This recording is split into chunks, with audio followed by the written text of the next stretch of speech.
কোরবানির ঈদ করার জন্য গাজীপুর থেকে ঠিক ভোর 4টার দিকে কুমিল্লার উদ্দেশ্যে রওনা দিলাম এবং পরের দিন ঈদকে গিয়ে ঈদের নামাজ শেষ করে একদিনের কষাইয়ের দায়িত্ব পালন করতে মাংস কাটার কাজে ব্যস্ত হয়ে পড়লাম। হাই এভরিওয়ান, আসসালামু আলাইকুম। সবাই কেমন আছেন? আশা করছি আল্লাহর রহমতে সবাই ভালো আছেন। কথা ছিল কোরবানি ঈদে বাড়িতে যাওয়ার জন্য আগের দিন রাতের বেলা 9টা-10টার দিকে রওনা দিব, কিন্তু রওনা দিতে হয়েছিল একেবারে ভোর রাত্রে। তখন চারপাশে অনেক অন্ধকার ছিল। মূলত আমরা একটা হাইস ভাড়া করছিলাম বাড়িতে যাওয়ার জন্য, আর সেই হাইসটা আমাদেরকে নিয়ে যাওয়ার জন্য আসার সময় রাস্তার মধ্যে জ্যামে পড়ে যায়। রাতের 2টা পর্যন্ত সজাগ ছিলাম শুধুমাত্র গাড়ি আসার অপেক্ষায়। পরবর্তীতে ঘুমাই গেছিলাম। তারপর যখন 4টা বাজে গাড়ি আসে তখন ঘুম থেকে উঠে রেডি ফেডি হয়ে গাড়িতে উঠে যায়। গাড়িতে উঠার পর বেশ কিছুক্ষণ পরে দেখলাম বাহিরের অন্ধকার সরে যাচ্ছিল, অর্থাৎ সকাল হয়ে যাচ্ছে।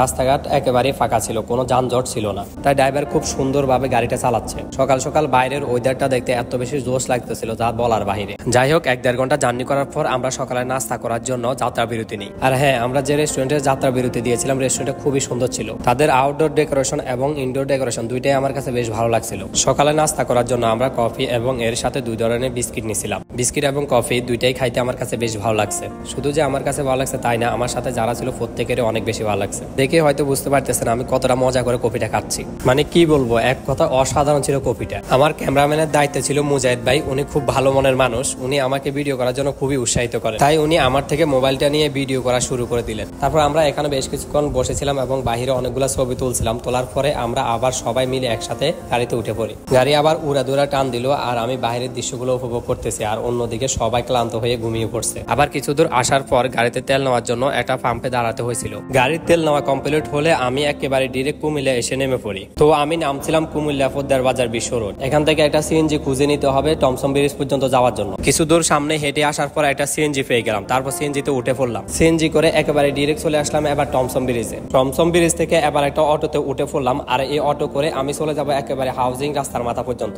হাউজিং রাস্তার মাথা পর্যন্ত আসার পর আমি অটো থেকে নেমে হেঁটে হেঁটে রওনা দিলাম বাসায় যাওয়ার উদ্দেশ্যে। অনেকক্ষণ তো বসে বসে জার্নি করলাম, সেই জন্য ভাবলাম বাকি পথ হেঁটে হেঁটে বাসায় যাবো। অনেকদিন পর নিজের শহরের চারপাশের সৌন্দর্য দেখে অত্যন্ত বেশি ভালো লাগতেছিল। যাই হোক, বাসার প্রায় কাছাকাছি আসার পর আমার প্রিয় মানুষটা আমাকে এগিয়ে নেওয়ার জন্য বাসা থেকে বের হয়ে আসলো। এই বিষয়টা আমার কাছে আরো অনেক বেশি ভালো লাগছে। বাসায় এসে আম এবং জাম বানানি খাইছিলাম, সেই সাথে রং চা এবং পিঠাও খাইছিলাম। তারপর তার পক্ষ থেকে আমাকে খুব সুন্দর একটা পাঞ্জাবি গিফট করছিল, যেটা আমি ঈদের দিন পরছিলাম। যাই হোক, আমার আব্বু আম্মুর জন্য এবং নানুর জন্য দই এবং রসমালাই কিনতে বের হয়েছিলাম। প্রথমে কুমিল্লা মাতৃভান্ডার থেকে 2 বক্স রসমালাই নিয়ে নিলাম। তারপর অন্য একটা দোকান থেকে দই নিয়ে নিলাম একটা। দেন দুইজনে মিলে ফুচকাওয়ালা রেস্টুরেন্ট থেকে ফুচকা এবং চটপটি খাইছিলাম। ফুচকা এবং চটপটির মধ্যে ফুচকা খাইতে বেশ ভালো লাগছিল।